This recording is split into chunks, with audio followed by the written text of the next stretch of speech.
வணக்கம் நேயர்களே, உங்கள் அனைவருக்கும் மாலை பொழுதின் இனிய வணக்கங்கள். MK தொலைக்காட்சியின் வாயிலாக விடியலை நோக்கி நிகழ்ச்சியில் சந்திப்பதில் மிகுந்த மகிழ்ச்சி அடைகிறோம். ஒவ்வொரு வாரமும் நம்மளுடைய நிலையத்திற்கு சுவாமிஜி பைரவ பாபாஜி அவர்கள் புதன், வியாழன், வெள்ளி மாலை பொழுது 5 மணி முதல் 6 மணி வரை நேரலையில வந்து உங்களோட பிரச்சனைக்கு ஏற்றவாறு உங்களுடைய கர்மாவின் அடிப்படையில மிக எளிமையான முறையில பரிகாரம் சொல்லிட்டு இருக்கார். இன்றைய தினம் வருகை தந்திருக்கார். வணக்கம் சுவாமி. நேயர்கள் அனைவருக்கும் இன்னொரு முக்கியமான விஷயம், இன்னைக்கு நேயர்கள் யாரும் பேச போறதில்ல. லைவ் முடிஞ்சதுக்கு அப்புறம் நம்மளுடைய நிலையத்திற்கும் சரி, இல்லைன்னா அந்த மொபைல் நம்பருக்கும் சரி, நிறைய பேர் நிறைய கேள்விகள் கேட்கறீங்க. அந்த கேள்விகளை உங்களுடைய மக்கள் கேட்கப்பட்ட கேள்வியை நான் இன்னைக்கு கேட்க போறேன். ஸோ மக்கள் யாரும் பேச போறதில்ல. ஆனா இந்த கேள்விகள் பொதுவான கேள்விகள், இதை பார்த்து எல்லாருமே பயன்பெறலாம் அப்படிங்கிற ஒரு அற்புதமான நிகழ்ச்சி வந்து சுவாமிஜி வந்து இன்னைக்கு வந்து அரேஞ்ச் பண்ணியிருக்காரு. வணக்கம் சுவாமிஜி. இப்போ வழக்கமா ஒரு நிகழ்ச்சி ஆரம்பிக்கும் போது உங்களுடைய கருத்துக்கள் சொல்லுவீங்க. இன்னைக்கு என்ன சொல்லி ஆரம்பிங்க? தன்னுள் நேசிப்பவர் கடவுள், தாய்மையை நேசிப்பவர் மகான், தன்மையை நேசிப்பவர் மனிதர்னு சொல்லுவாங்க. நன்றி சுவாமிஜி. மன்னிக்கணும், இந்த கருத்தை இன்னும் கொஞ்சம் விளக்கமாக கேட்கலாம். தன்மையை அப்படின்னும் போது மக்கள் எப்படி புரிஞ்சுப்பாங்க தெரியல. என்ன அது? என்ன தன்மைங்கிறது? அதாவது நம்ம ஒவ்வொருமே ஒவ்வொரு விதமான தவறுகள் செஞ்சுக்கிட்டு இருக்கோம். கண்டிப்பா. அதை வந்து தனிமையில உட்காந்து தன்மையா பேசு ஒருத்தட்ட அப்படின்னு. அதுக்கு காரணம் என்ன? அடக்கமாகவும் பொறுமையாகவும் நிதானமாகவும் பேசு. நிதானத்தோட எல்லாரும் விரும்புறது அதுதான்.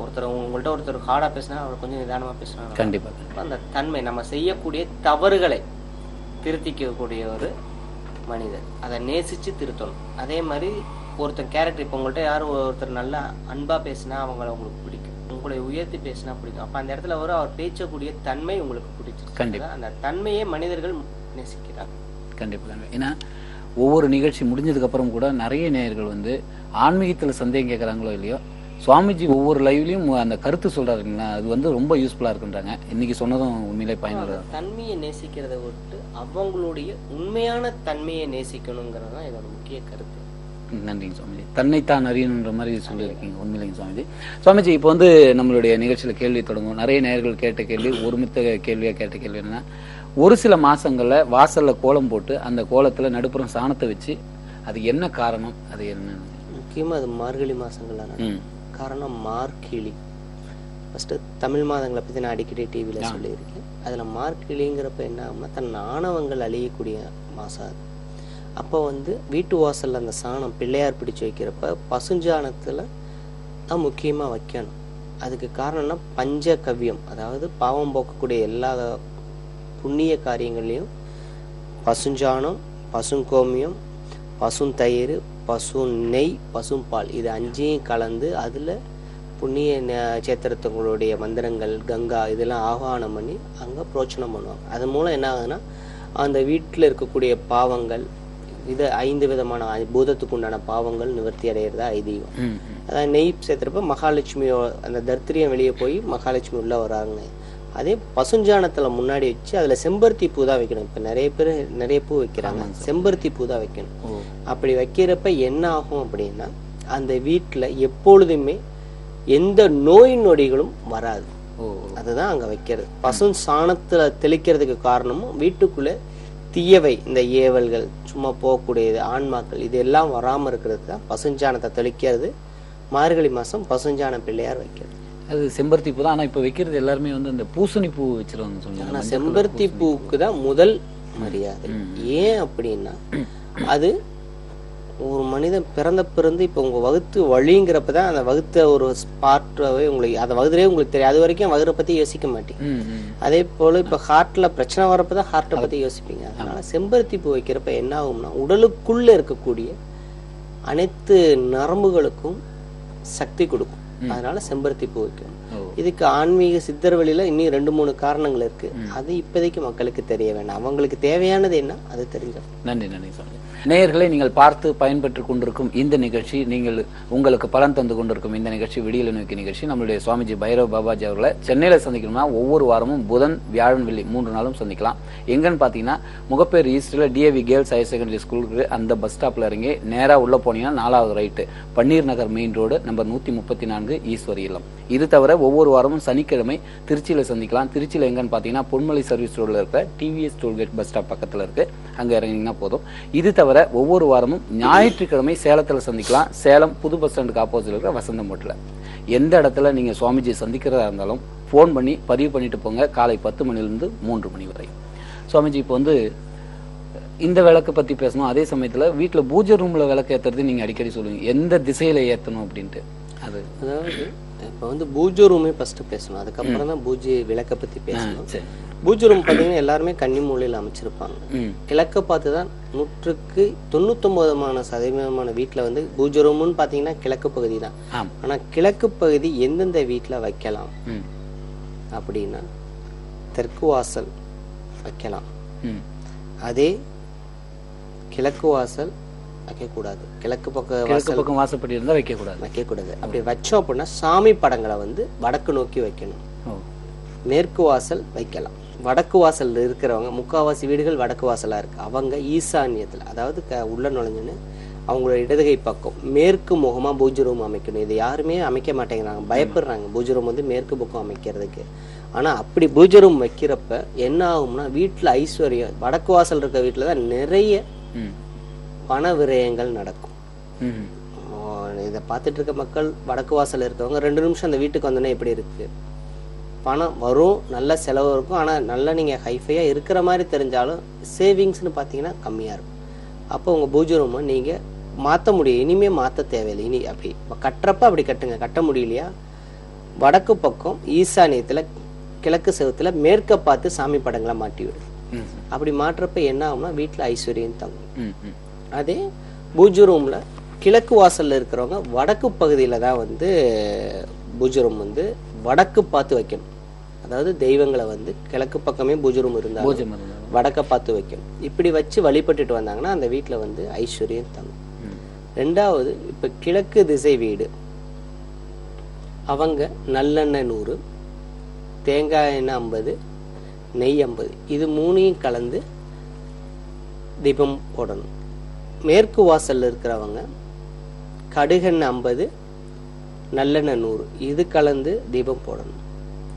வடக்கு வாசல் இருக்கிறவங்க இழுப்ப எண்ணெய், புங்க எண்ணெய், இது 2 50-50, நல்லெண்ணெய் 100, இது 3ஐயும் கலந்து தீபம் போடணும். எல்லாமே வாசலை பார்த்து தான் இருக்கணும் தீபங்கள். தெற்கு வாசல் இருக்கிறவங்க வேப்பெண்ணெய், விளக்கெண்ணெய், நல்லெண்ணெய் மட்டும் 100. ஏன் இது நல்லெண்ணெய் எல்லாம் 100ங்கிறப்ப, எள்ளெண்ணெய், எள்ளுக்கு அதிபதி சனி.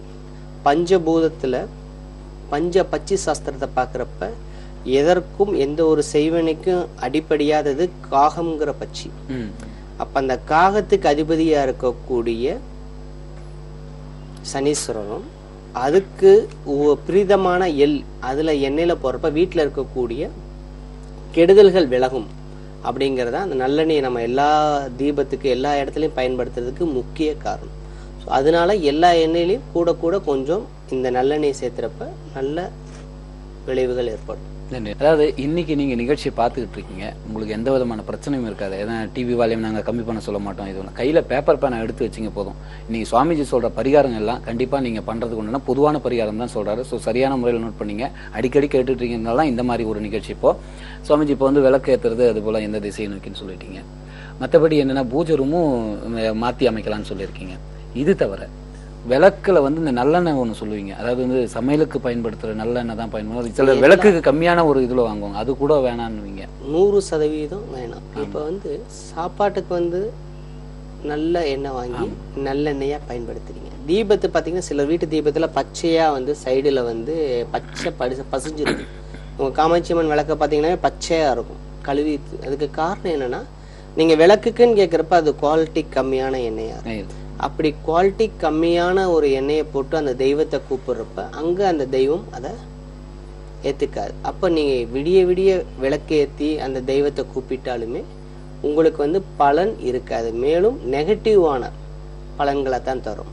இன்னொரு காரணம், தீபம் ஏன் ஏத்துறோம்னா, இப்ப தீபம் ஏறிறப்ப அதுல இருந்து ஏற்படக்கூடிய அந்த அக்னி, அந்த அக்னியில வந்து இப்போ அதுலேருந்து அந்த காற்றை வந்து அது வந்து மாசுபட்டிருக்க காற்றை வந்து தூய்மைப்படுத்தும். ஒவ்வொரு திசைக்கு ஏற்ற மாதிரி எண்ணெயில் போகிறப்ப அந்த எண்ணெய் எரியிறப்ப அந்த காற்றை தூய்மைப்படுத்தும்.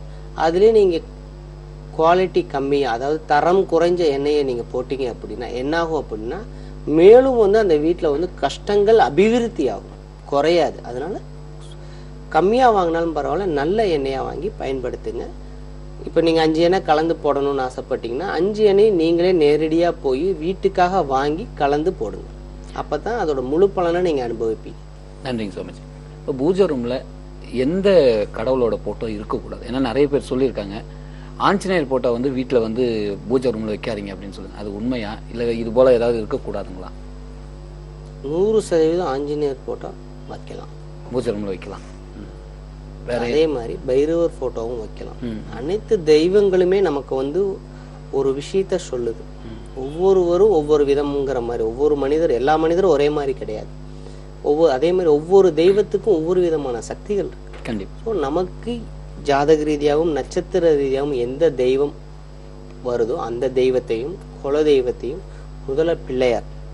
இதே நீங்க வந்து சித்திரையிலிருந்து சித்திரை, வைகாசி, ஆனி, ஆடி, புரட்டாசி, ஐப்பசி இந்த 6 மாசம் பிறந்தவங்க வந்து வளம்புரி பிள்ளையாரையும், அடுத்த 6 மாதம் கார்த்திகை, மார்கழி, தை, மாசி, பங்குனி இந்த 6 மாதம் பிறந்தவங்க வளம்புரி பிள்ளையாரும் வச்சு கும்பிட்டுட்டு வந்தாங்கன்னா உண்மையிலேயே நல்ல பலனை தரும். அதுக்கப்புறம் அவங்க குலதெய்வம், அதுக்கப்புறம் அவங்க இஷ்ட தெய்வம், அதுக்கப்புறம் நட்சத்திர தெய்வங்கள், கடைசியா முருகர்.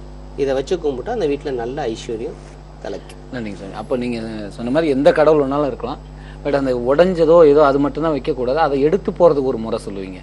அதாவது படங்கள் செல்லரிச்சோ அதோட கண்ணாடி உடஞ்சோ இருக்கக்கூடாது. அப்படி வச்சா மேலும் வீட்டுல பிரச்சனைகள் வரும். ரெண்டாவது, வீட்டுல நம்மளுடைய முன்னோர்கள் இறந்தவர்கள் போட்டோ இருந்துச்சுன்னா தெற்கு முகமா தான் அதை மாட்டி விடணுமே தவிர கிழக்கு முகமாவோ இல்லை வேறு எந்த டைரக்ஷன்லயோ மாட்டினா மேலும் வீட்டில் கஷ்டங்கள், நோய்களும் தலைவிரிச்சு ஆடும். அப்படி நீங்கள் ஒரு படத்தை டிஸ்போஸ் பண்ணீங்க, இப்போ காலண்டரில் டெய்லி பூ போடுவீங்க, இந்த வருஷ காலண்டரில் டெய்லி அந்த வருஷம் முடிஞ்சுன்னா அந்த படத்தை தூக்கி போடுவீங்க. அது வரைக்கும் அதில் அந்த படத்தில் இருந்த தெய்வத்தை தெய்வமாக கும்பிடுவீங்க. அந்த வருஷம் முடிஞ்சுன்னா அப்போ அங்கே தெய்வம் இல்லையா, தூக்கி போட்டு அதே மாதிரி வேற வாங்கி வைக்கிறீங்க. அப்போ என்ன பண்ணணும், அப்பயும் ஒரு பாவத்தை செய்றீங்க. ஏன்னா அந்த காலண்டரை தூக்கி போடுறப்ப அதுல தெய்வமா நீங்க கும்பிட்டு இருந்ததை அப்ப நீங்க உங்களோட நம்பிக்கையை நீங்களே அழிக்கிறீங்க. அப்ப விபூதி, அது எந்த ஒரு கடவுளாக இருந்தாலும் விபூதி எடுத்து தண்ணீர்ல கலக்கி அது மேல அப்ளை பண்ணிடணும். அப்ளை பண்ணிட்டு அதை எடுத்து வச்சுட்டு அதுக்கு பதிலாக அங்க என்ன படம் வச்சிருக்க காலண்டரை மாற்றீங்களோ, இனி உங்களை வழிபடுறேன் மனதார வேண்டிட்டு தான் அதை டிஸ்போஸ் பண்ணணும். அது இல்லாம டிஸ்போஸ் பண்ணா மேலும் பாவங்கள் வந்து சேரும். நன்றிங்க சுவாமி. நேயர்களை நீங்கள் பார்த்து பயன்பெற்று கொண்டிருக்கும் இந்த நிகழ்ச்சி நம்மளுடைய எம்கே தொலைக்காட்சியில் விடியலை நோக்கி பார்த்துட்டு இருக்கீங்க. என்ன ஒரு விஷயம்னா, நம்மளுடைய சுவாமிஜி எங்கே சந்திக்கணும், சில விஷயங்கள் வந்து நேரலையில் பேசும்போது உங்களுடைய பர்சனலான கேள்விகளை கேட்க முடியாது. அதனால தான் அடிக்கடி போய் சொல்றீங்கன்னு சுவாமிஜி டக்குன்னு கண்டுபிடிச்சிட, பேரை மாத்துறதோ இல்லை ஊரை மாத்துறதோ. அது மாதிரி வெளியே எல்லாருக்கும் தெரிஞ்சிட போது நம்மளோட பிரச்சனை அப்படின்னு நீங்க நினைச்சீங்கன்னா டைரக்டா பார்க்கலாம் இல்லையா. நேரடியாக நீங்க சுவாமிஜி சந்திக்கணும்னு விருப்பப்படுறவங்க எங்க பார்க்கலாம்னா, சென்னையில் புதன், வியாழன், வெள்ளி 3 நாளும் சந்திக்கலாம். அது எங்க இருக்குன்னு பாத்தீங்கன்னா, டிஏவி கேர்ள்ஸ் ஹையர் செகண்டரி ஸ்கூலுக்கு முகப்பேரு ஈஸ்ட்ல DAV girls higher secondary school bus stop. அது அங்க இறங்கி நேரா உள்ள போனீங்கன்னா 4வது right, Panneer Nagar main road, number 134, Eswari இல்லம். இது தவிர ஒவ்வொரு வாரமும் திருச்சியில சனிக்கிழமை சந்திக்கலாம். பொன்மலை சர்வீஸ் ரோட்ல இருக்கிற எவரெஸ்ட் பார்க் ரெசிடென்ஸ்ல சந்திக்கலாம். டிவிஎஸ் டோல்கேட் பஸ் ஸ்டாப்ல இருக்கு. இது தவிர ஒவ்வொரு வாரமும் ஞாயிற்றுக்கிழமை சேலத்துல சந்திக்கலாம். சேலம் புது பஸ் ஸ்டாண்டுக்கு ஆப்போசிட்ல இருக்கிற வசந்தம் ஹோட்டல் இருக்கு. எந்த இடத்துல சுவாமிஜி நீங்க சந்திக்கிறதா இருந்தாலும் போன் பண்ணி பதிவு பண்ணிட்டு போங்க, கீழே தெரிகிற மொபைல் நம்பர்ல இருந்து. அப்புறம் இன்னொரு முக்கியமான விஷயம், சுவாமிஜியை போன்ல பேசணும்னா டைரக்டா பேச முடியாது. டிவியில நேரலையில பேசினா மேல தெரியிற நம்பர்ல பேசலாம். மற்ற நம்பர் எல்லாமே பதிவு பண்றதுக்காக தான் காலை 10 மணிலிருந்து 3 மணி வரை மட்டுமே அவரோட அலுவலகத்துல சந்திக்க முடியும். சுவாமிஜி, இப்போ வந்து பூஜை விஷயங்கள்லாம் முடிஞ்சதுக்கு அப்புறம் நீங்க ஒண்ணு யாருமே சொல்லாத ஒரு விஷயத்த பண்ணியிருக்கீங்க. அதாவது வந்து ஒருத்தரோட ஜாதகத்தை மாத்தலாம் அப்படின்ட்டு. அது எந்த அளவுக்கு சாத்தியம், எப்படி மாத்த முடியும், என்ன அதனால என்ன பலன் கிடைக்கும்? அதாவது பலன் அப்படின்னா இடைக்காட்டு சித்தர் உங்க எல்லாத்துக்கும் தெரிஞ்சிருக்கும். இப்போ நம்ம ஜாதகத்தை எடுத்தீங்கன்னா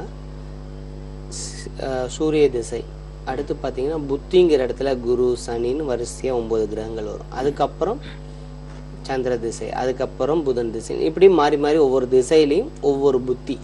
அதற்கு முன்னாடி பார்த்தீங்கன்னா இடைக்காட்டு சித்தர்னு ஒரு சித்தர் வர்றதுக்கு முன்னாடி வரைக்கும் திசைகளை மட்டுமே வந்து இருந்துச்சு, புத்தின்னு ஒன்று இருக்காது. அப்போ என்ன ஆகும்னா, பஞ்சம் வந்தாலும் தொடர்ந்து 5 வருஷம் 7 வருஷம் பஞ்சம் ஒரு நாட்டில். அதே மாதிரி ரொம்பவும் அழிவு வந்தாலும் தொடர்ந்து 7 வருஷம் 10 வருஷம் அழிவுகள், இந்த கோயில்கள் படையெடுப்புனால அழியிறது, இந்த மாதிரி நிறைய நடந்துச்சு. அப்போ வந்து இடைக்காடுங்கிற ஒரு இடத்துல ஒரு ஆடு மேய்க்கக்கூடிய ஒருத்தருக்கு ஏன் நம்ம மக்கள் வந்து பசி குறிப்பிட்ட காலத்தில் பஞ்சத்தில் அடிப்படுறாங்க, இந்த பஞ்சத்தில் நம்ம ஊர்க்காரங்க யாரும், அதாவது அவர் இருந்த ஊரை சேர்ந்த யாரும் இறக்கக்கூடாதுன்னு யோசிச்சு அவர் வளர்த்த ஆடுகளுக்கெல்லாம் எருக்கம் பால் கொடுத்தார்.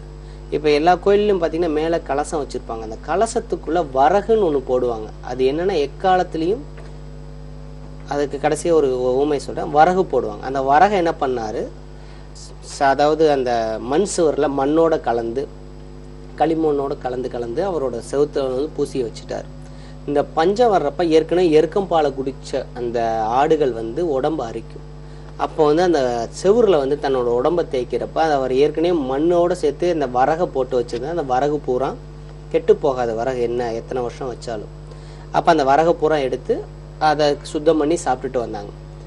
இதை மேலேருந்து பார்த்த நவகிரகங்கள் எப்படி இந்த ஊரில் மட்டும் பசி பட்டினியால் ஒருத்தர் கூட சாகலை, இதை வந்து இவர் ஊரில் இருக்க எல்லாருக்கும் சொல்லி எல்லாரும் அதை மாதிரி பின்பற்ற ஆரம்பிச்சு அந்த ஊரில் வந்து அந்த வருடம் வந்து பசியாலேயோ பட்டினியாலேயோ யாரும் சாகலை. அப்போ இது எப்படி நடந்துச்சுன்னு கேட்குறப்ப இந்த இடைக்காட்டு சித்தரை பற்றி அவங்க கேள்விப்படுறாங்க. அப்போ அந்த நவகிரகங்கள் எல்லாருமே இறங்கி வந்து மனித ரூபில் அவரை போய் பார்க்க வர்றாங்க. அப்போ வந்திருக்கிறது நவகிரக நாயகர்கள்னு தெரிஞ்சுக்கிட்டு அவர் அமைதியாக எல்லாத்தையும் வரவேற்கிறாரு. அப்போ அவங்க கேட்குறாங்க, எப்படி உங்கள் ஊரில் மட்டும் நீங்கள் வந்து இந்த மாதிரி பஞ்சம் வராமல் பாதுகாத்தீங்கன்னு கேட்குறப்ப அவங்க எல்லாத்துக்கும் எருக்கம் பாலை எடுத்து கொடுக்குறாரு. எருக்கம்பாலை குடித்த உடனே நவகிரகங்கள் மனித ரூபத்தில் வந்த ஒரு காரணத்தினால உடனடியாக மயக்கம் போட்டு சாஞ்சிடுறாங்க. இவர் அவங்க மயக்கம் போட்ட காலத்தில் ஒவ்வொருவரையும் ஒவ்வொரு இடத்துல மாற்றி படுக்க வைக்கிறார். அப்படி படுக்க வைக்கிறப்ப என்ன ஆகுது அப்படின்னா, அவங்க மயக்கம் தெளிஞ்சு எந்திரிக்கிறப்ப அவங்க எல்லாம் இடம் மாறி இருக்கிறாங்க. இடம் மாறி இருக்கிறாங்க. எந்திரிச்ச உடனே என்னங்கய்யா, இதைத்தான் நான் மக்களுக்கு கொடுத்தேன், இன்னைக்கு நல்லா வாழ்கிறாங்க அப்படின்னு உடனே அவங்க சரி உங்களுக்கு என்ன வரம் வேணும்னு சொல்லி அந்த சித்தரை பார்த்து அவங்க கேட்பாங்க. அப்போ அவர் சொல்லுவார், நான் எப்படி உங்களெல்லாம் நிற்க வச்சிருக்கணும், அதே போல் யாருடைய திசை நடந்தாலும் இந்தந்த புத்தியில இருந்து அவங்களோட கெடுதல் வந்தாலும் கொஞ்சம் கெடுதல் கொஞ்சம் நன்மை நடக்கணும்னு வேண்டிக்கிறாரு. உடனே நவகிரகமும் அந்தளோட ஆசையை கொடுத்துட்டு போனனால தான் இப்போ நம்ம கஷ்டம் வந்தாலும், இப்போ கண்டச்சனியே நடந்தாலும் நிறைய பேர் அடிப்படுறதில்ல. கண்டச்சனியில் நடக்கிறப்ப அத்தனை பேரும் இறக்குறதில்ல, ஏதோ ஒருத்தர் 2 பேர்த்துக்கு தான். மீறி 99 பேர் ஏதாச்சும் ஒரு பரிகாரம் பண்ணி தப்பிக்கிறதுக்கு வழிவகை அவர் செஞ்சார். இதே தான் கிருஷ்ணரும் பண்ணார். பஞ்சபாண்டவர்கள் போர்ல தோக்கிறதுக்கு துரியோதனன் வந்து கேட்குறப்ப அவர் வந்து அமாவாசையில பண்ணுனா இவங்க போர்ல ஜெயிச்சிருவாங்கன்னு நாள் குறிச்சு கொடுத்துருவார். அதை மாத்துறதுக்காக தர்ப்பணங்கள் முதல் நாளே கொடுக்குறப்ப சூரிய சிங்கர் இணைஞ்சு வருவாங்க. அதாவது அடுத்த நாள் வர வேண்டியவங்க முதல் நாள் வருவாங்க. என்ன கிருஷ்ணர் வந்து தெரியாமல் பண்ணிட்டு வரோன்னு சொல்கிறதுக்கு. அப்போ இவர் சூசகமாக கேட்பார், இப்போ 2 பேரும் இணைஞ்சாத்தேல் அமாவாசை, இன்றைக்கி நீங்கள் வந்துட்டீங்க, அதனால இன்றைக்கி இது அமாவாசை தான் அப்படின்னு. ஸோ நம்ம செய்யக்கூடிய பரிகாரங்கள், இதில் இன்னொரு விஷயம் நம்ம தெரிஞ்சுக்க வேண்டியது, நம்ம உள்ளன்போட செய்யக்கூடிய பரிகாரங்கள் மேலே இருக்கக்கூடிய நவகிரகங்கள் பார்த்துட்டு இருக்கு. அப்போ நம்ம செய்யக்கூடிய பரிகாரங்கள் சரியாக இருக்கிற பட்சத்தில் அதுக்கு உண்டான பலனை அவங்க கொடுப்பாங்க. ஸோ அப்போ ஜாதகம் மாற்றி அமைக்கிறதுனால கண்டிப்பாக வந்து அந்த ஜாதகத்தில் இருக்கக்கூடிய பிறக்கிறப்ப என்ன கிரகங்கள் பாவத்தோட பிறந்திருக்கோ, அந்த பாவத்தில் இவங்க பிறந்திருக்காங்களோ அந்த கிரகங்களோட பாவங்களை மட்டும் எடுத்துட்டோம் அப்படின்னா ஒரு இதை வந்து ஹோமத்தால் மட்டும்தான் முடியும். அந்த பாவத்தை எடுக்கிறப்ப என்ன ஆகும் அப்படின்னா, அவங்கள ஒருத்தனை ரொம்ப ஏழ்மையில இருக்கவனை குபேரனாக்கலாம், குபேரனா இருக்கக்கூடிய ஒருத்தரை வந்து கீழாக்கலாம்.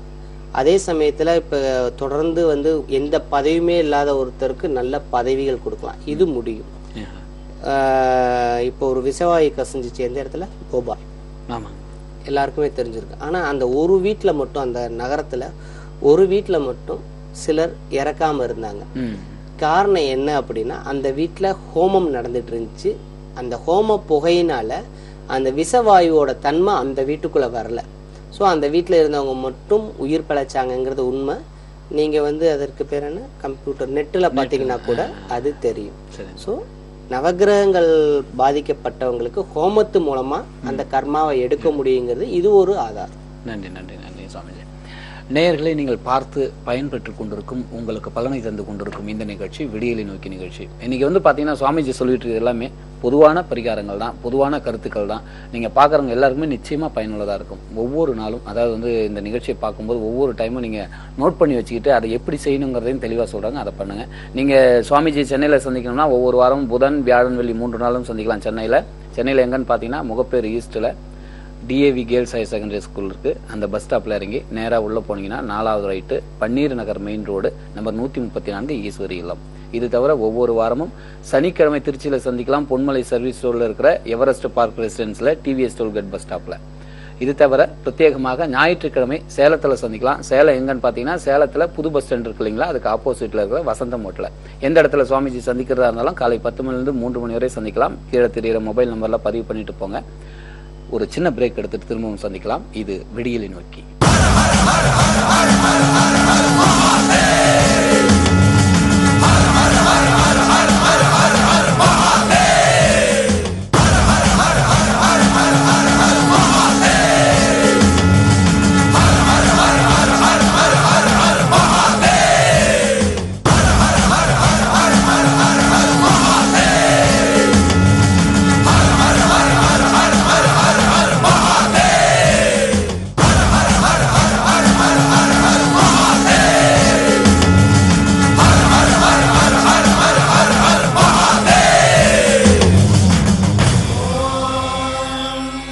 விடியலை நோக்கி நிகழ்ச்சியில் திரும்பவும் சந்திப்பதில் மிகுந்த மகிழ்ச்சி அடைகிறோம். நம்முடன் சுவாமிஜி பைரவ பாபாஜி அவர்கள் இருக்காங்க. இன்றைய தினம் நீங்கள் பார்த்து பயன்பெற்றுக் கொண்டிருக்க இந்த நிகழ்ச்சி எப்படின்னு பாத்தீங்கன்னா, நேயர்கள் நீங்க கேட்க வேண்டிய கேள்வியை நாங்க கேட்டுக்கிட்டு இருக்கோம் உங்க சார்பா. அதனால தொடர்பா நீங்க டைரக்டா கேட்க முடியாது. இது பொதுவான கேள்வி, பொதுவான பரிகாரம், எல்லாருமே பயன்படுத்தலாம். சுவாமிஜி இப்போ வீட்டுல எப்படி வாசப்படி இருக்கணும், எப்படி பூஜை ரூம் இருக்கணும், என்ன மாதிரி விளக்குகள் எப்படிலாம் சொல்லிட்டீங்க. இப்போ கோயிலுக்கு போறதுக்குன்னு ஒரு வரைமுறை இருக்கு. கோயில எப்படி சாமி கும்பிடணும் இருக்கு, அதெல்லாம் நீங்க அடிக்கடி சொல்லுங்க. அது பொதுவாக ஒரு கோயில் பக்கத்தில் இருக்க கோயிலுக்கு போனோம்னா நார்மலாக போகலாம். இப்போ இங்கேருந்து அறுபடை வீடு முருகர் வீடுக்கோ இல்லை ஐயப்பன் கோயிலுக்கு புண்ணிய சேத்திரங்களுக்கு போகிறப்ப என்ன பண்ணணும் அப்படின்னா, வீட்டுக்கு அதாவது கோயிலுக்கு போயிட்டு வரப்ப வெளியில் எந்த தண்ணி குடித்தாலும் வாட்டர் கேனில் வாங்கி தான் குடிக்கணும். டம்ளரில் வாங்கக்கூடாது. ஹோட்டல்ஸில் சாப்பிடக்கூடாது. அதாவது ஹோட்டலில் போய் முக்கியமாக நான்வெஜ் சாப்பிடக்கூடாது. கோயிலுக்கு தான் போயிட்டோமே நான்வெஜ் சாப்பிடுவோம், வீடு வர்ற வரைக்கும் நான்வெஜ் சாப்பிடக்கூடாது. 1. 2வது வாட்டர் கேன் தண்ணி தான் யூஸ் பண்ணணும். அதாவது பிளாஸ்டிக்ல, அப்படி டம்ளர்ல தான் நீங்க குடிக்கணும்னு ஆசைப்பட்டீங்கன்னா பிளாஸ்டிக்ல வாங்கி குடிக்கணும். எந்த வேற எதுல டம்ளர்ல நீங்க வாங்கி சாப்பிட்டீங்கன்னா உங்க புண்ணியங்கள் அவங்களுக்கும் போய் சேரும். 2வது வீட்டுக்கு வந்த உடனே தேங்காய் எண்ணெயில காமாட்சி தீபம் ஏற்றி எந்த கோயிலுக்கு போனீங்களோ அந்த கோயிலோட மூலவரை உங்க வீட்டுல இருக்கக்கூடிய விளக்குல நினைச்சு கும்பிட்டீங்கன்னா, நீங்க என்ன நினைச்சு வேண்டிட்டு வந்திருக்கீங்களோ அது ரொம்ப சீக்கிரமே நடந்தேறும். இதுக்கு ஒரு லிங்க் இருக்கு. என்னன்னா, எல்லா கோயிலையும் பாத்தீங்கன்னா உள்ள தீபங்கள் நிறைய இருக்கும். இப்ப நீங்க தீபத்துல கூப்பிட்டு அங்க தெய்வத்தை கூப்பிடுறப்ப தீபங்கள் ஹோமத்துல எப்படி ஸ்வாகாங்கிற அந்த மந்திரத்தின் மூலமா ஹோமாக்னி கொண்டு போய் எந்தெந்த தெய்வத்துக்கு உண்டான சாப்பாடு நைவேத்தியங்கள் அந்த ஹோமத்தோட போடுறோமோ அங்க கொண்டு போய் சேர்க்கும்.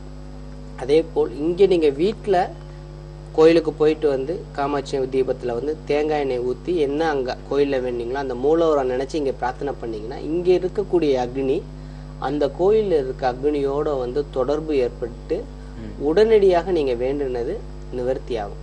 2வது, ஒரு கோயிலுக்கு போன உடனே மூலவரை பார்த்து ஒரு முறை தான் வேண்டணும். இப்போ நீங்கள் ஜாதகம் பார்த்தீங்கன்னா குலதெய்வ வழிபாடு நிறைய இருக்குது, நிறைய வேண்டுதல் இருக்குது, செய்யாமல் இருக்கீங்க.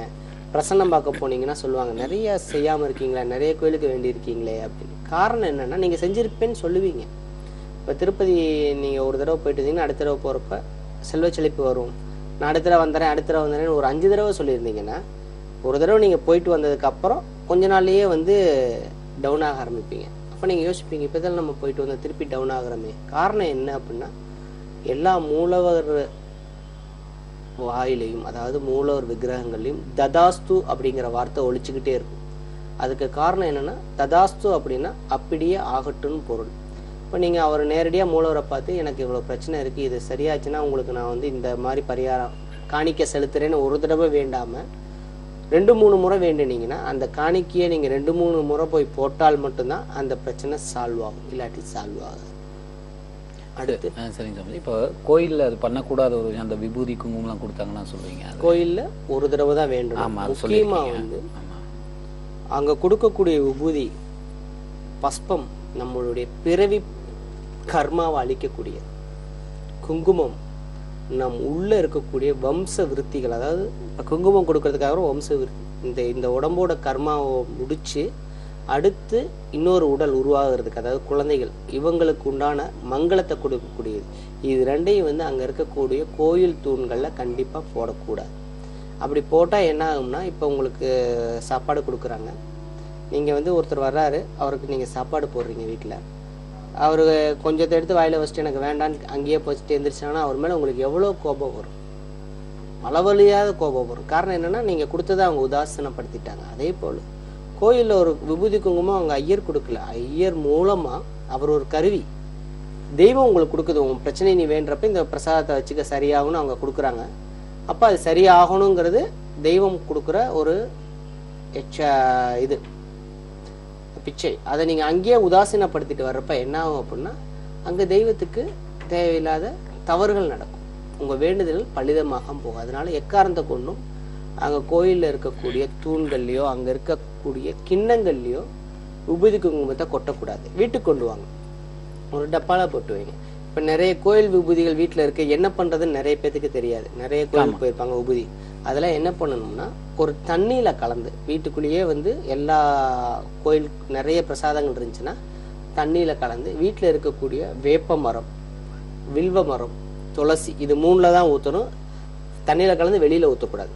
எந்த கோயிலோட விபூதி மிச்சம் இருந்தாலும் அது எந்த கோயிலும் தெரியாட்டி இந்த 3 இதில் ஊற்றுனீங்கன்னா உங்களுடைய பிரச்சனைகள் மேலும் பெருசாகாமல் உடனடியாக தீரும். நன்றி. நன்றி நேயர்களே, நீங்கள் பார்த்து பயன்பெற்று கொண்டிருக்கும் இந்த நிகழ்ச்சி விடியலை நோக்கி நிகழ்ச்சி. நம்மளுடைய சுவாமிஜி பைரவ பாபாஜி அவர்களை சென்னையில் சந்திக்கணும்னா புதன், வியாழன், வெள்ளி ஒவ்வொரு வாரம் 3 நாளில் சந்திக்கலாம். அது எங்கன்னு பார்த்தீங்கன்னா, சென்னை முகப்பேர் ஈஸ்டில் DAV girls higher secondary school இருக்குது. அந்த பஸ் ஸ்டாப்பில் இறங்கி நேராக உள்ளே போனீங்கன்னா 4வது right, Panneer Nagar main road, number 134, Eswari இல்லம். இது தவிர ஒவ்வொரு வாரமும் சனிக்கிழமை திருச்சியில் சந்திக்கலாம். அது எங்கன்னு பார்த்தீங்கன்னா, பொன்மலை சர்வீஸ் ரோடில் இருக்கிற பார்க் எவரெஸ்ட் ரெசிடென்சியல் சந்திக்கலாம். இது எங்கே இருக்குன்னா, டிவிஎஸ் டோல்கேட் பஸ் ஸ்டாப் இருக்குது, அது பக்கத்துலேயே இருக்குது.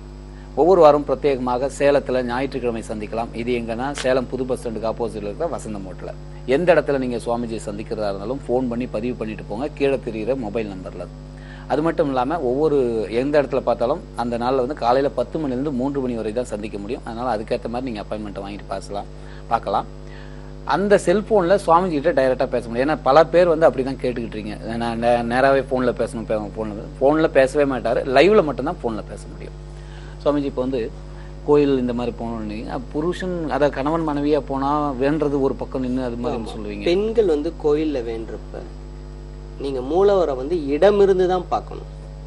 நம்மளோட உடலே வந்து அர்த்தநாரி மாதிரி இடதுபுறம் பூராமே பார்த்தீங்கன்னா கொஞ்சம் சிறிதாகும். நம்ம உடல் உறுப்புகளை பார்த்தீங்கன்னாவே நீங்களே பார்க்கலாம், இடதுகை கொஞ்சம் ஸ்ட்ரென்த்து கம்மியாகும். ஒரு சிலரை தவிர 100க்கு 98 பேருக்கு வந்து இடதுபுறம் வந்து சிறுத்துதான் இருக்கும். அது எந்த யாராக இருந்தாலும் அர்த்தநாரீஸ்வரர் அமைப்பாக தான் இருக்கும். அதனால பெண்கள் கும்பிட்றப்ப பெண் பகுதியான இடது பக்கம் இருந்து தான் அந்த மூலவரை பார்த்து வேண்டணும். ஆண்கள் கும்பிட்றப்ப தனக்காக வேண்டும் பொழுது வலதுபுறம் பார்த்து தான் வேண்டணும். அதே வந்து தன் மனைவிக்காகவோ இல்லை பெண் குழந்தைகளுக்காக அவங்க வேண்டணும்னு நினைச்சாங்கன்னா திருப்பி கோயிலை சுற்றி வந்துட்டு இடதுபுறமாக அந்த தெய்வத்தை பார்த்து வேண்டணும். அப்படி வேண்டுறப்ப என்ன ஆகும் அப்படின்னா வேண்டுதல் உடனே பலிதமாகும். பெண்கள் வலதுபுறமாக நின்று தெய்வத்தை பார்த்து வேண்டுறப்ப அதோட பலன்கள் கணவருக்கு போய் கணவர் மூலமாக அது போகும். அப்போ கணவர் அங்கே வேறு ஏதாச்சும் வேண்டிட்டு இருந்தாருன்னா உங்கள் வேண்டுதல் அங்கே போய் சேராது. நன்றி சொல்லி.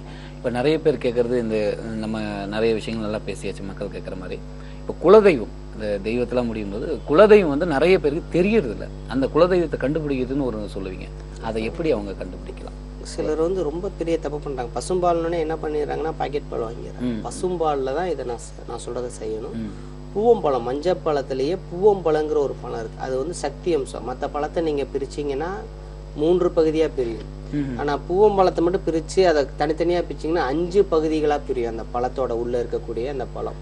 அது அந்த பூவம்பழம் வந்து சக்தி அம்சம். அதனால தான் தேங்காய் பழம் அர்ச்சனைக்கு வைக்கிறப்ப பூவம்பழத்தை தான் அர்ச்சனைக்கு வாங்குவாங்களே தவிர ரஸ்தாளி பழத்தையோ செவ்வாழை பழத்தையோ இல்லை வேற எந்த பழத்தையுமே வாங்க மாட்டாங்க. அது வைக்கவும் கூடாது. சில இடங்கள்ல வைக்கிறீங்க, அது வைக்கக்கூடாது. இதை வைக்கிறதுக்கு காரணம் முக்கண்ணன் தேங்காய் சிவாம்சம், பூவும் வாழைப்பழம் சக்தி அம்சம். அதை நீங்கள் பிரித்து நீங்களே பார்க்கலாம். அந்த பழத்தை பிரித்து அதை சும்மா கையை இடையில விட்டிங்கன்னா 5 பகுதிகளாக பிரியும். அந்த பூவும் வாழைப்பழம் 3 பழத்தை வந்து பசும்பாலில் போட்டு ஒரு செம்பில் ஈசானிய பகுதியில், வடக்கு பகுதி கசூரில் ஈசானிய பகுதியில் பூஜை ரூமில் பௌர்ணமி ஆரம்பிக்கிறதுக்கு முன்னாடி வச்சுட்டு பௌர்ணமி முடிஞ்சதுக்கு அப்புறம் அதை எடுத்து வில்வம், வேப்பிலை அல்லது துளசி இந்த 3 செடியோட வேர்ல ஊத்தி விட்டுட்டீங்கன்னா அதுல இருந்து 27 நாள் 27 நட்சத்திரத்திற்குள்ள உங்க கனவுலையோ இல்ல உங்களுடைய முன்னோர்களுடைய நண்பர்கள் மூலமாக உங்க குலதெய்வம் எதுன்னு தெரியும். நன்றி. பெண்களா இருக்கிற பட்சத்துல இதே பரிகாரத்தை அமாவாசையில செய்யும். நன்றிங்க சுவாமிஜி.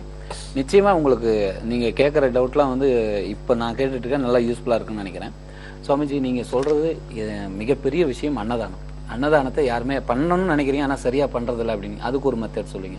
அன்னதானம் எப்படி பண்ணலாம்? அதாவது பெரிய அளவில் தான் நடத்த முடியுமா, இல்லை நம்ம வீட்டுல இருந்தே எப்படி அன்னதானம் பண்றது? அன்னதானத்துல 3 வகை. 10 பேத்துக்கு மேல நீங்க ஒருத்தர் அன்னம் போடணும்னு முடிவு பண்ணிட்டீங்கன்னா அதுல ஒரு சிவனடியார் கண்டிப்பா இருக்கும். சிவனடியாருக்கு மகேஸ்வர பூஜை பண்ணதுக்கு அப்புறம் தான் அந்த தானத்தை நீங்க செய்யணும். அப்படி இல்லாட்டி இப்ப ஹோட்டல்ல சர்வர்ஸ் பார்த்திருப்பீங்க, அவங்க ஒரு நாளைக்கு 5000 ரூபாய் சம்பாதிப்பாங்க. ஆனா அவங்க வீட்டுல போய் யாருமே பார்த்திருக்க மாட்டாங்க. போய் பாருங்களேன், என்ன ஆகும்னா அவங்க வீட்டுல கணவன் மனைவிக்குள்ள பிரச்சனை இருக்கும்.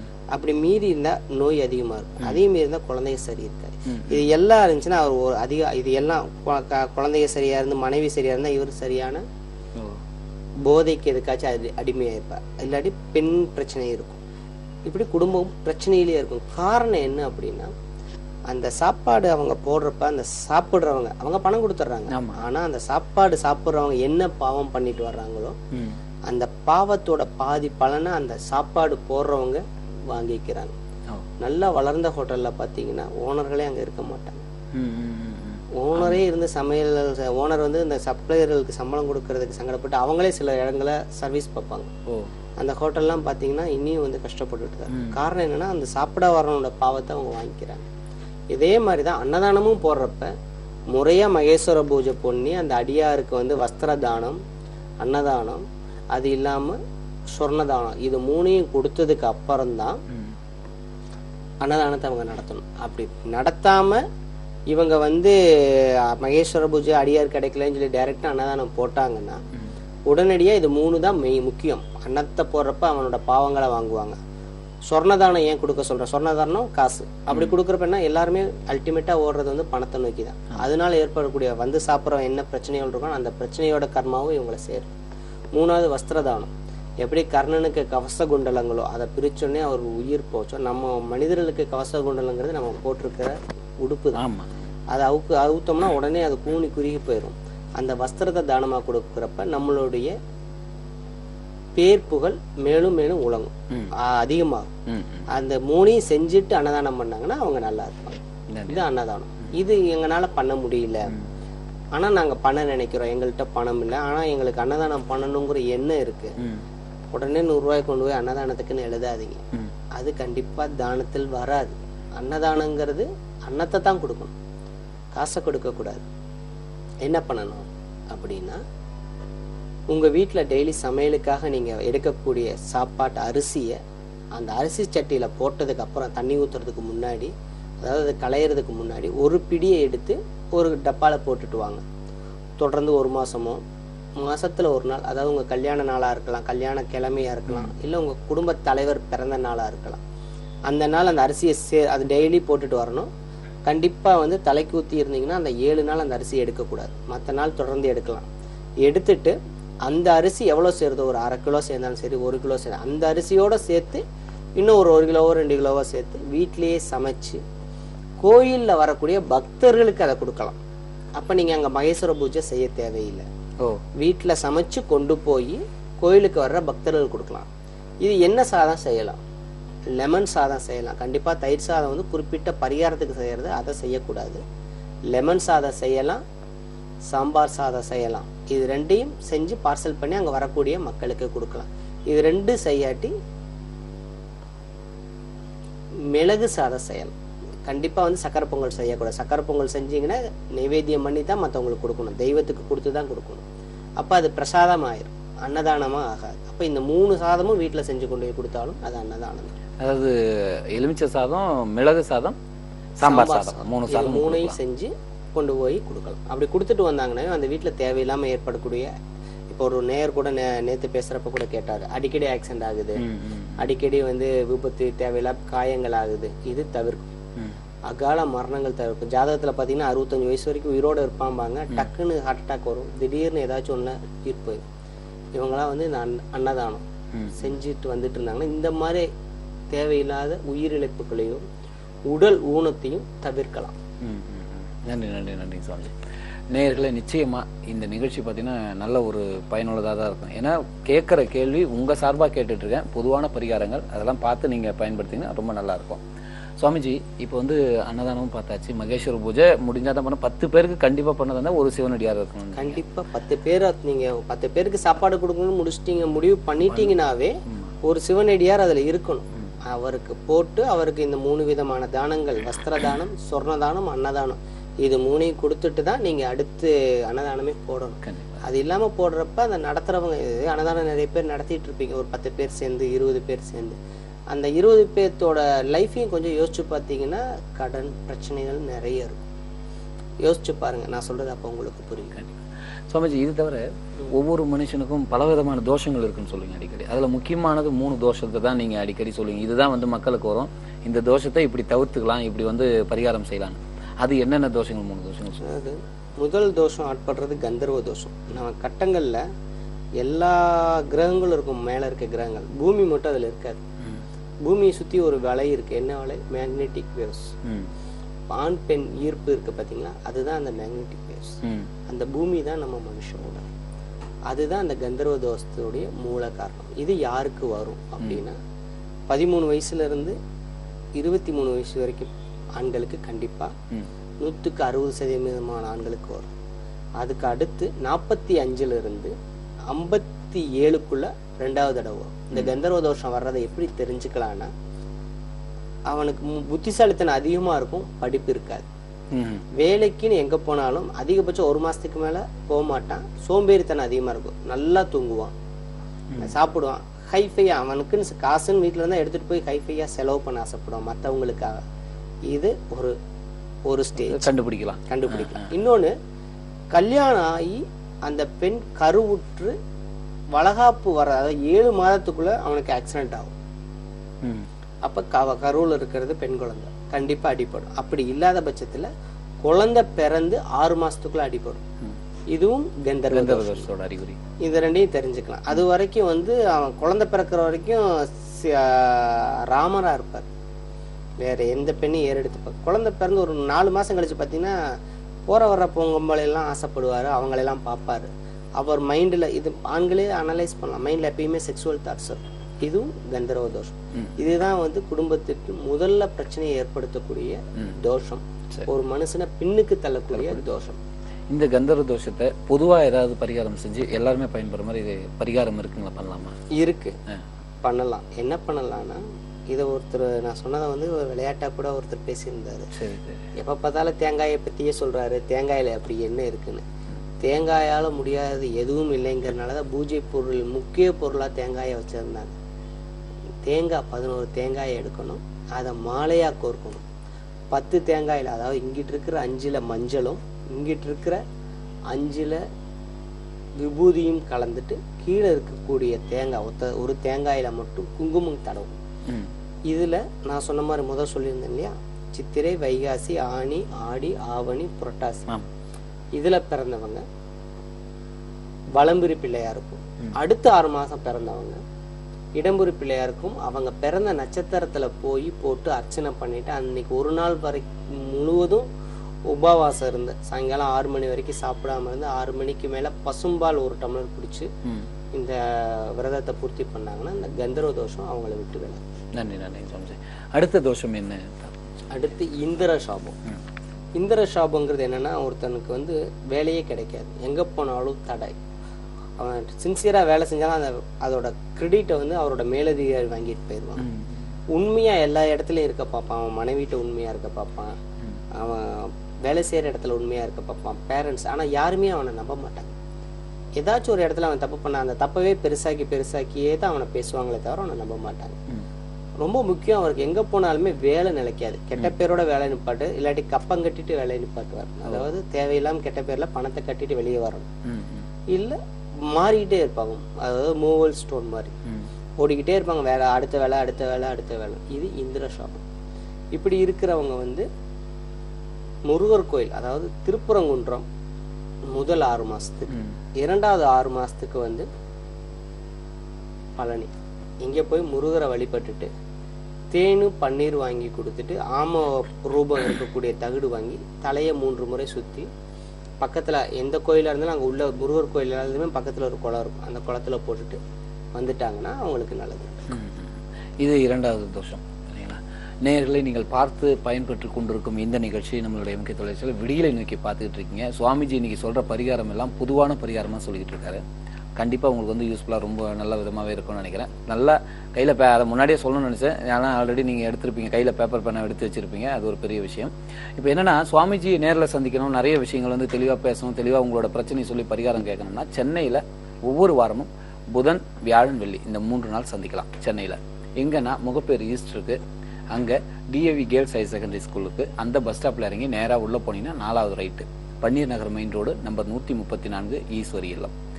இது தவிர ஒவ்வொரு வாரமும் சனிக்கிழமை திருச்சியில் சந்திக்கலாம். இது எங்கே இருக்குன்னு பார்த்தீங்கன்னா, பொன்மலை சர்வீஸ் ரோடில் இருக்கிற தி பார்க் எவரெஸ்ட் ரெசிடென்சியில் சந்திக்கலாம். டிவிஎஸ் டோல்கேட் பஸ் ஸ்டாப்பில் இருக்குது, அந்த பஸ் ஸ்டாப்பில் இறங்கினீங்கன்னா பக்கத்தில் தான் இருக்கும்.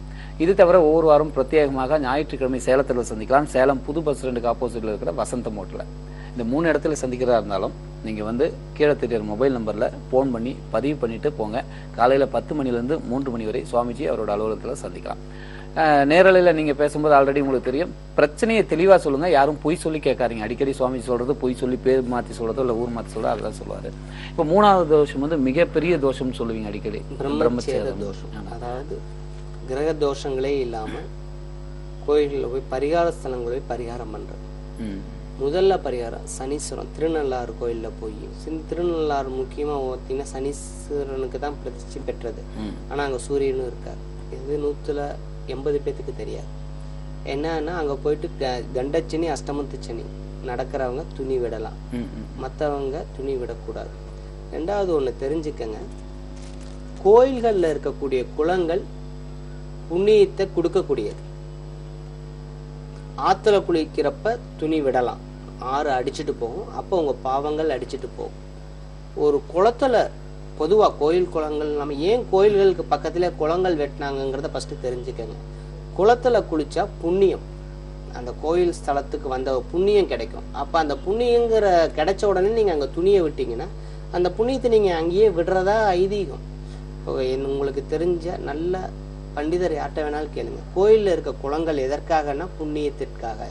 எல்லா பழங்கால கோயில்லையும் பார்த்தீங்கன்னா குளம் இருக்கும். அந்த கோயில் குளத்தில் அவன் குளிச்சானா அவன் தோஷம் தீர்ந்து புண்ணியம் கிடைக்கட்டுங்கிறதுக்காக.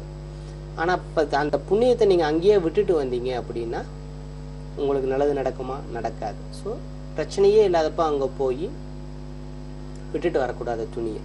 அதே மாதிரி ஆறு இப்போ ஐயப்ப பக்தர்கள் பார்த்தீங்கன்னா பம்பையில் குளிக்கிறப்ப கண்டிப்பாக துணி விடணும், விடாமல் யாரும் வரக்கூடாது. காரணம் என்ன, உன் பாவங்களை அதை அடிச்சுட்டு போகும். ஆற்றுல துணி விடலாம், அது எந்த ஆறாக கூட இருக்கலாம். உங்கள் வீட்டுக்கு பக்கத்தில் ஓடிட்டு இருக்க ஆறில் கூட போய் குளிச்சுட்டு துணியை விட்டுட்டு வந்தீங்கன்னா உங்கள் பாவங்கள் படிப்படியாக குறைஞ்சிடும். ஸோ இப்படி செய்யறப்ப கர்ணனுக்கு எப்படி கவச குண்டலம் போன உயிர் போச்சோ அதே போல் நம்மளுக்கு கிடைக்கக்கூடிய நம்ம உடம்புக்கு கவச குண்டலமாக இருக்கக்கூடிய துணிகளை பிரச்சனைகள் இல்லாமல் குளங்களில் கழட்டி விடக்கூடாது. ஒன்று. முக்கியமாக திருநள்ளாறு இந்த மாதிரி புண்ணிய சேத்திரங்கள் பரிகார சேத்திரங்களில் போய் நமக்கு எந்த ஒரு சனி, இப்போ நண்பர் ஒருத்தருக்கு கண்டச்சனி நடக்குது அவர் போகிறாரு, அவருக்கு சனி தசை நடக்குது அவர் போகிறாரு, கூட நீங்கள் போயிருக்கீங்க, உங்கள் குடும்பத்தில் ஒருத்தருக்கு இருக்குது, குடும்பமே போய் அங்கே துணியை விட்டீங்கன்னா குடும்ப தலைவராக இருக்கிறப்ப அவருக்கு ஆக்சிடென்ட், தொழிலில் நஷ்டம், நிம்மதி இல்லாத தனம், பண இழப்புகள், நண்பர்களை நம்பி பணம் இழக்கிறது, இது 6 மாத காலத்துக்குள்ள கண்டிப்பாக நடக்கும். யார் யார் போயிருக்கீங்களா யோசிச்சு பாருங்க. நடக்காட்டி என்னை லைவ்லேயே வந்து கேட்கலாம் எனக்கு நடக்கலை அப்படின்னு. அடுத்து பெண்களாக இருக்கிற பட்சத்தில் தேவையில்லாத, அதாவது கணவர் வந்து ராமராகவே இருப்பார், ஆனால் திடீர்னு அவர் மேலே நமக்கு சந்தேகம் வரும், இவர் அந்த பொம்பளைட்டு நல்லா பேசுகிறாரு, அவருக்கு பெண் தொடர்பு இருக்குமா? ஸோ இந்த சந்தேகத்தை வெளியும் கேட்க முடியாமல் அவங்கள்ட்ட தேவையில்லாதுக்கெல்லாம் அப்புறம் எமோஷன் ஆகி சண்டை போட்டு உங்கள் நிம்மதியை ஃபஸ்ட்டு இழப்பீங்க. தேவையில்லாத பெண் சிநேகிகளோட சாவகாசம் ஏற்பட்டு உங்களோட நகை பணத்தை இழப்பீங்க. அவங்க நீங்கள் தப்பே பண்ணாட்டி அவங்க ஏதாச்சும் ஒரு தப்பு பண்ணியிருப்பாங்க, திடீர்னு உங்கள் ஃப்ரெண்டாக ஆகியிருப்பாங்க, அவங்கனால உங்கள் பேரும் கெடும். தேவையில்லாத அவப்பெயர், குடும்பத்தை விட்டு பிரியக்கூடிய கணவன் ஒற்றுமையாக இருக்கானுமே டக்குன்னு பிரிஞ்சு டைவர்ஸில் வந்து நிற்பாங்க. இது நடக்கும். இது எல்லா சேத்திரத்தில் இருக்கக்கூடிய குளங்கள்லையும் வந்து பிரச்சனை இல்லாமலும் துணியை குளிச்சுட்டு வரலாமே தவிர துணியை விட்டா இந்த தோஷத்துக்கு ஆளாகலாம். இதை மாற்ற முடியாது. ஸோ முக்கியமா இந்த 3 தோஷங்கள் இன்னும் நிறைய இருக்கு. ஆனா இது 3 தான் மக்கள் தெரிஞ்சு இது பண்ண மக்களை வந்து தொடர்ந்து பிரச்சனைகளுக்குள்ள உலட்டிக்கிட்டே இருக்கு. மேலும் மேலும் அவங்களுடைய சந்தோஷங்களையும் அவங்களுடைய திருப்தி இல்லாத ஒரு நிலையும் உருவாக்கக்கூடியது இந்த 3 தோஷங்கள். கண்டிப்பா மக்கள் நிறைய பெரிதும் கேட்குற கேள்வி, நீங்க அடிக்கடி சொல்றத சரியான முறையில் அவங்க ஃபாலோ பண்ணாத ஒரு விஷயம் இருக்கு. ஆனா லைவ் முடிஞ்சதுக்கப்புறம் அதை பத்தி கேட்கணும், அதை பத்தி சொன்னாரு நோட் பண்ணுறது என்னன்னா, நிறைய பேர் 100க்கு 50% பேர் இப்போ வந்து எந்த விதமான உடல் ரீதியா எந்த பிரச்சனையும் இல்லை. பல டெஸ்ட் எடுத்து பார்த்தும் குழந்தை தங்கும் இல்லை டக்குன்னு அந்த மாதிரி இதில் இருக்கும்போது நீங்க ஒன்று அடிக்கடி சொல்லுவீங்க, பொதுவா இது மாதிரி இருக்கவங்க வந்து இந்த பெட்ரூம் வாசல்ல ஏதோ ஒன்று சொல்லுவீங்க, குழந்தை தங்கம். அதாவது இது எப்படி தெரிஞ்சுக்கலாம்னா, பீரியட்ஸ் ஆகிறதுக்கு முதல் நாள் வந்து அவங்களுக்கு பயம் வரும், டக்குன்னு உடம்பு உலுக்கி தலைக்கு ஊற்றுவாங்க. இல்லை நைட்டு வந்து பயமுறுத்துற மாதிரி கனவுகள் வரும். இது முதல்ல வந்து பயந்து தலைக்கு ஊற்றுவாங்க. 2வது நைட்டு கனவுகள் தவறா வரும். 3வது அவங்க வீட்டில் ஏதாச்சும் அவங்க உடம்புலேயே ஏதாச்சும் ஒன்று அமுத்துற மாதிரி இருக்கும். இது 3வது தான் கொஞ்சம் டேஞ்சர். இருக்க 2க்கும் என்ன பண்ணலாம்னா, இந்த டக்குன்னு பயந்து பீரியட் ஆகுறவங்க வாசல்ல வந்து லெமன் கட் பண்ணி வைக்கலாம், எதுவும் பூசாமல். வாசல்னது வாசக்கால் பெட்ரூம் தலைவாசல். அதாவது பீரியட் ஆகுறதுக்கு இப்போ மந்த்லி இவங்க 20னா அடுத்த 5 நாளைக்கு அவங்களுக்கு தெரியும். அந்த டேட்டுக்கு 7 நாளுக்கு முன்னாடி இருந்தே இதை வச்சுட்டு வரணும். டெய்லி சாயங்காலம் 6 மணிக்கு வச்சிடணும், காலையில் எடுத்து போட்டணும். டெய்லி ஒரு பழம். அடுத்து நைட்ல கனவுகள் வந்து கனவுகளை ரொம்ப யாரோ துரத்துறமா இந்த மாதிரி கனவுகள் வந்து தலைக்கு ஊத்துறவங்க குங்குமத்தை தடவி வைக்கணும். 3வது தன்னை ஏதோ அமுத்துற மாதிரி இருக்கிறவங்க தடியின் காயும் வாங்கி வைக்கணும். தடியின் காய்ங்களா? டிஸ்டி பூசணிக்காய். ஓ, வெளியில லெமனையும் வைக்கணும் குங்குமம் தடவி. அவங்க பெட்ரூம்ல வந்து ஒரு பூசணிக்காய் வாங்கி அதுல வந்து ஒரு ஹோல் போட்டு கல்லுப்பு ஒரு கைப்பிடி உள்ள போட்டு மூடி வச்சிடணும். காலையில எந்திரிச்சு அதை வெளியில தூக்கி போட்ட எதுவுமே செய்ய வேணாம். காலையில அந்த பூசணிக்காய் எடுத்து வெளியே போட்டணும். அப்ப அந்த அமுத்துறது வராது. சும்மா இது வந்து குழந்தைக்காக மட்டும் இல்லை, நார்மலா நிறைய பெண்களுக்கு இது நடக்கும். சிலர் தூங்கிட்டு இருப்பாங்க, டக்குன்னு தூக்கி போடுற பிரச்சனை இருக்கும். என்னன்னே தெரியல, தூக்கி போடுவாங்க. நீங்க பெட்ல படுத்திருப்பாங்க, அங்க தூக்கி விடுவாங்க. தூக்கத்துல தூக்கி போடும் சாமின்லாம் வருவாங்க. அவங்க இந்த பரிகாரத்தை பண்ணலாம். வெளியில வந்து ஒரு லெமனை வச்சுட்டு உள்ள வந்து ஒரு பூசணிக்காய் நடுவில் கட் பண்ணி எடுத்துட்டு கல்லுப்பு ஒரு பிடி உள்ள போட்டு மூடி வச்சிடணும். அவங்க படுத்திருக்கிற காலோரத்துல கால் கிட்ட தான் இருக்கணும் இது. அப்ப அடுத்த நாள் காலையில எடுத்து அதை தூக்கி போறப்ப அந்த பிரச்சனை அவங்கள விட்டு போயிடும். மேக்சிமம் தூக்கி போறது ரோட்ல போடாம ஓடுற தண்ணி, ஓடக்கூடிய தண்ணி, இல்லாட்டி கடல், இதுல போட்டாங்கன்னா அந்த வேற யாருக்கும் அது போய் சேராம இருக்கும். நன்றி சார். இன்னும் ஏகப்பட்ட கேள்விகள் இருக்கு மக்கள் கேட்டது. கடன் பிரச்சனை தீர்றதுக்கு, தொழில் முன்னேறதுக்கு, வீடை எப்படி அமைக்கலாம், நிறைய கேள்விகள் இருக்கு. ஆனா உங்ககிட்ட பேசணும்னா அவங்களோட கேள்வியே 2-3 மணி நேரம் கூட பேசலாம். ஆனா இன்றைய தினம் நிறைவு செய்ய வேண்டிய தருவாயில இருக்கும். திரும்ப சந்திக்கலாம் சுவாமிஜி. நேயர்களே, நிச்சயமா இந்த நிகழ்ச்சி வந்து உங்களுக்கு நல்ல ஒரு பலனை தந்திருக்கும்னு நினைக்கிறேன். சுவாமிஜி நீங்க சென்னையில சந்திக்கணும்னா ஒவ்வொரு வாரமும் புதன் வியாழன் வெள்ளியில சந்திக்கலாம். அது எங்கன்னு பாத்தீங்கன்னா சென்னை முகப்பேர் ஈஸ்ட்ல DAV girls higher secondary bus stop, அந்த ஸ்கூல் பஸ் ஸ்டாப் இருக்கு. அதுல இறங்கி நேரா உள்ள போனீங்கன்னா 4வது right Panneer Nagar main road number 134 Eswari இல்லம். இது தவிர ஒவ்வொரு வாரமும் திருச்சியில பொன்மலை சர்வீஸ் ரோட்ல இருக்கிற எவரெஸ்ட் பார்க் ரெசிடென்ஸ் சந்திக்கலாம். டிவிஎஸ் டோல்கேட் பஸ் ஸ்டாப்ல இருக்கு. ஒவ்வொரு வாரம் பிரத்யேகமாக சேலத்துல ஞாயிற்றுக்கிழமை சந்திக்கலாம். அது எங்கன்னு பாத்தீங்கன்னா சேலம் புது பஸ் ஸ்டாண்டுக்கு ஆப்போசிட்ல வசந்தம் ஹோட்டல். எந்த இடத்துல சந்திக்கிறதாலும் போன் பண்ணி பதிவு பண்ணிட்டு போங்க. காலை 10 மணிலிருந்து 3 மணி வரை. திரும்பவும் சந்திக்கலாம் சுவாமிஜி. நன்றி.